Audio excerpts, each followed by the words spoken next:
नमस्कार दोस्तों, Hindi knowledge info पर आपका स्वागत है। तो दोस्तों, एक बड़ी खबर निकल के सामने आ रही है कि ईरान ने पाकिस्तान पर एयर स्ट्राइक की है। जी हां, ईरान ने पाकिस्तान के अंदर घुसकर बलूचिस्तान में रात के 2 बजे आतंकी ठिकानों पर बम बरसाए और पाकिस्तान को इसका पता ही नहीं चला। अब हमले के बाद पाकिस्तान बस बयानबाजी ही करता रह गया है। ईरान ने मंगलवार को पाकिस्तान में आतंकवादी ग्रुप जैश अल अदल के ठिकानों को निशाना बनाकर हमले किए। ईरान द्वारा पाकिस्तान में की गई एयर स्ट्राइक के बाद से इस्लामाबाद भड़क गया है। ईरानी मीडिया के मुताबिक हमले बलूचिस्तान प्रांत के पहाड़ों में किए गए और मिसाइलों तथा ड्रोन से आतंकी ठिकानों पर निशाना साधा गया। पाकिस्तान में जैश अल अदल के 2 ठिकानों पर हमले किए गए हैं। ईरान ने अंतर्राष्ट्रीय सीमा से लगभग 50 किलोमीटर अंदर घुसकर कार्रवाई की है। आरोप है कि ईरान की कार्रवाई में बलूचिस्तान के पंजगुर जिले की एक मस्जिद को भी नुकसान पहुंचा है। पहले ईरान की तरफ से सोशल मीडिया प्लेटफॉर्म एक्स पर पोस्ट करके इसकी जानकारी दी गई, हालांकि बाद में उसको डिलीट कर दिया गया। वहीं पाकिस्तान ने बताया कि हमले में 2 बच्चों की मौत हो गई और 3 अन्य घायल हो गए हैं। ईरान के इस कदम से दोनों देशों के बीच रिश्ते खराब होने का डर है। दोनों देश लंबे समय से राजनयिक संबंधों को बनाए रखते हुए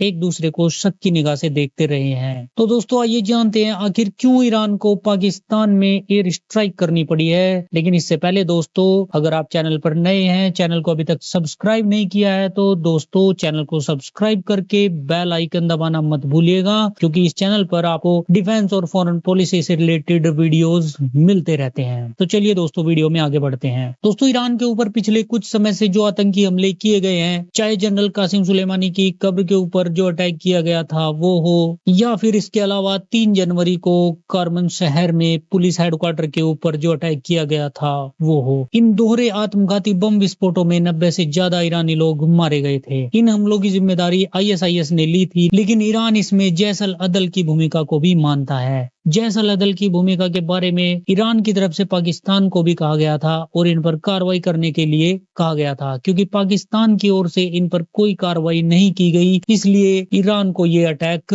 करने पड़े। और इन अटैक्स के जरिए ईरान की तरफ से ये मैसेज देने की कोशिश की गई है कि ईरान अपनी हिफाजत करने में सक्षम है और जहां से उन पर अटैक किए गए हैं वह उन जगहों को नेस्तनाबूद कर सकता है। ईरान की लगभग 1000 किलोमीटर लंबी सीमा पाकिस्तान से लगती है। इन जगहों से लगातार ईरान के खिलाफ हमले होते रहते हैं। इन आतंकी समूहों ने पाकिस्तान के सीमावर्ती इलाकों में ईरान के सुरक्षा बलों पर भी हमले किए थे। जैश अल अदल ईरान के सिस्तान बलूचिस्तान प्रांत का एक सुन्नी आतंकी समूह है। इस गुट को पीपल्स रेजिस्टेंस ऑफ ईरान के नाम से भी जाना जाता है। पहले इस गुट का नाम जुंद अल्लाह था, लेकिन 2012 में इसका नाम बदलकर जैश अल अदल कर दिया गया था।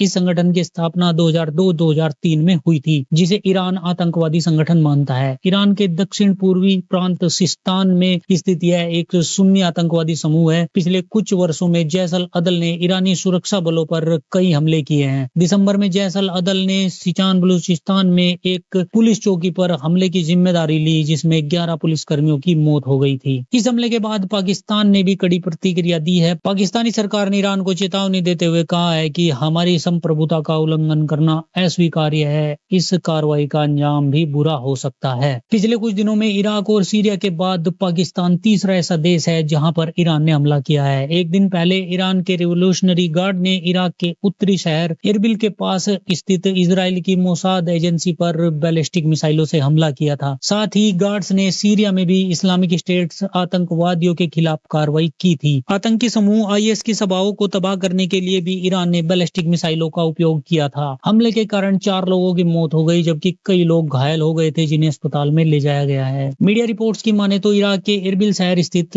अमेरिकी वाणिज्य दूतावास के नजदीक भी कई विस्फोट हुए थे। ईरान के रिवोल्यूशनरी गार्ड ने ही हमलों की जिम्मेदारी ली थी और ये बमबारी बेहद हिंसक थी। अमेरिकी वाणिज्य दूतावास के पास 8 स्थानों को निशाना बनाया गया था। कुछ सूत्रों की माने तो इरबिल हवाई अड्डे के पास भी इराक ने 3 ड्रोन मार गिराए थे। हवाई यात्रियों को इरबिल हवाई अड्डे पर ही सुरक्षित रोक दिया गया था। तो दोस्तों, आपका क्या मानना है इस वीडियो के ऊपर, कमेंट करके जरूर बताइए। Thank you so much for watching video.